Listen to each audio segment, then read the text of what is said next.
अश्लील ऋषि की कहानी। प्राचीन भारत की भूमि पर कई ऋषियों और मुनियों ने अपनी तपस्या, ज्ञान और योग के बल पर असाधारण उपलब्धियां हासिल की। इनमें से कुछ अपने संयम और धार्मिकता के लिए प्रसिद्ध हुए, जबकि कुछ अपने असामान्य व्यवहार और कथाओं के कारण भी जाने जाते हैं। ऐसी ही एक अनोखी कहानी है अश्लील ऋषि की, जिनका जीवन, नाम के विपरीत, एक गहरी सीख और समाज के दोहरे मापदंडों को उजागर करता है। ऋषि का जन्म और शिक्षा। अश्लील ऋषि का असली नाम श्रीव्रत था। वे एक उच्च कुल में जन्मे थे और बचपन से ही ज्ञान अर्जन में रुचि रखते थे। उनका पालन पोषण एक महान आश्रम में हुआ, जहां उन्होंने वेद, पुराण, उपनिषद, योग और अन्य आध्यात्मिक ग्रंथों का अध्ययन किया। वे बड़े ही मेधावी और जिज्ञासु स्वभाव के थे। जैसे जैसे वे बड़े हुए, उनका ध्यान सांसारिक जीवन से हटकर अध्यात्म की ओर बढ़ता गया।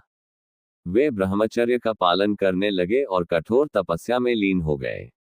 उनका एक ही उद्देश्य था, आत्मज्ञान प्राप्त करना और समाज को सच्ची राह दिखाना। समाज की दोहरी मानसिकता। ऋषि श्रीव्रत जब ध्यान और साधना में लीन रहते, तब वे अपने प्राकृतिक रूप में रहते थे। वे शरीर को मात्र आत्मा का आवरण मानते थे और वस्त्रों की परवाह नहीं करते थे।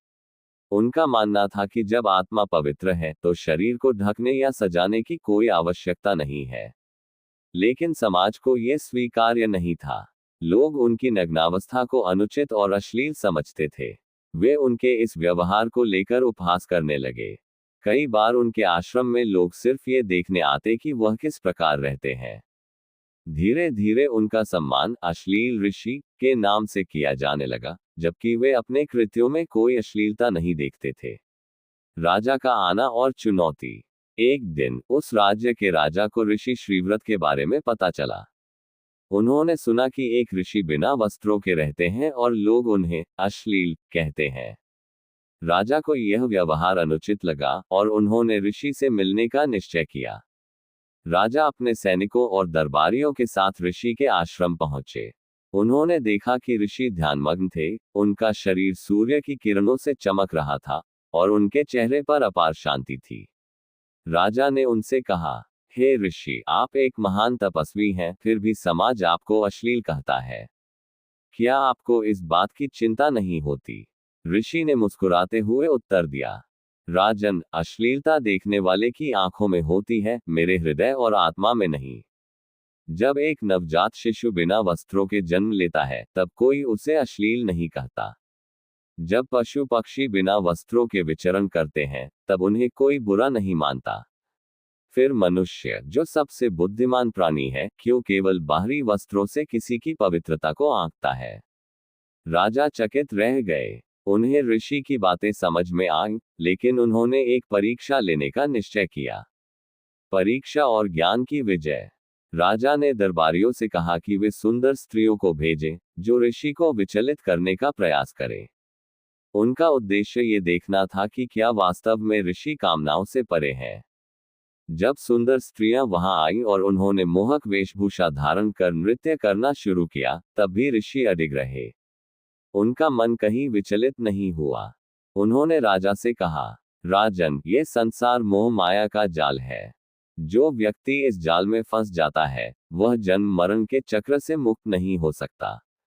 जब तक मनुष्य अपने भीतर झांक कर नहीं देखता और आत्मज्ञान प्राप्त नहीं करता, तब तक वह सच्चे सुख का अनुभव नहीं कर सकता। राजा ने महसूस किया कि ऋषि सच में एक महान आत्मा है। उन्होंने अपनी भूल स्वीकार की और समाज को ये सिखाने का निर्णय लिया कि बाहरी आचरण से अधिक महत्वपूर्ण आंतरिक शुद्धता होती है। ऋषि का प्रस्थान। समाज धीरे धीरे ऋषि श्रीव्रत की महानता को समझने लगा। अब उन्हें अश्लील ऋषि नहीं, बल्कि महायोगी श्रीव्रत कहा जाने लगा। कुछ समय बाद उन्होंने ध्यान की अंतिम अवस्था में प्रवेश किया और अपने नश्वर शरीर को त्याग कर ब्रह्म में विलीन हो गए। उनकी कथा हमें ये सिखाती है कि सच्ची पवित्रता बाहरी नहीं, बल्कि आंतरिक होती है। मनुष्य को दूसरों के आचरण को देखने से पहले स्वयं की आत्मा का निरीक्षण करना चाहिए। शिक्षा। 1. बाहरी आवरण नहीं, आंतरिक शुद्धता महत्वपूर्ण है। 2. समाज अक्सर अपनी संकीर्ण सोच के कारण महान आत्माओं को गलत समझता है। 3. सच्चा संत वही है, जो मोह माया और वासनाओं से परे हो। 4. किसी को मात्र उसकी उपस्थिति या वेशभूषा के आधार पर नहीं आंकना चाहिए। ऋषि श्रीव्रत की कथा युगों युगों तक लोगों को आत्मज्ञान और सत्य की राह दिखाती रहेगी।